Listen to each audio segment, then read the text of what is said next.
అయిపోవాలని చిన్నప్పుడు చాలా పెద్ద పెద్ద డ్రీమ్స్ ఉండేవి. బికాస్ నీ చుట్టూ ఉన్న పీపుల్ నీ థింకింగ్ని చిన్నగా చేసుకోమని చెప్పలేదు. ఇప్పుడు ఏమంటారు ప్రతి ఒక్కరు, అవి నువ్వు చేయలేవురా, అవి మన వల్ల కావురా, మనం మిడిల్ క్లాస్ వాళ్ళంరా, మన వల్ల అవ్వదు అనుకుంటే అవ్వదు. Words have power. చాగంటి గారు ఒక ప్రవచనంలో చెప్తారు, వాక్కుకున్న శక్తి ఇంకా దేనికి ఉండదు.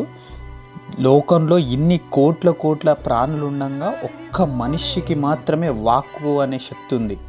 Words have power. Use those words very wisely. నేను చేయగలుగుతాను, నా వల్ల అవుతుంది, నేను ఖచ్చితంగా చేయగలుగుతాను అనే మైండ్ సెట్తో ఉండండి.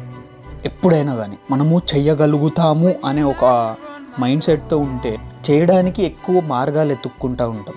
చెయ్యొద్దు అనుకుంటే సేమ్ చెయ్యొద్దు అనే దానికి మార్గాలు ఎక్కువ ఎత్తుక్కుంటాం. So it's always the size of your thinking. Always think big. నువ్వు ఏదైతే నువ్వు ఒక డ్రీమ్ అచీవ్ చేద్దాం అనుకుంటున్నావో దానికి 100 times ఎక్కువగానే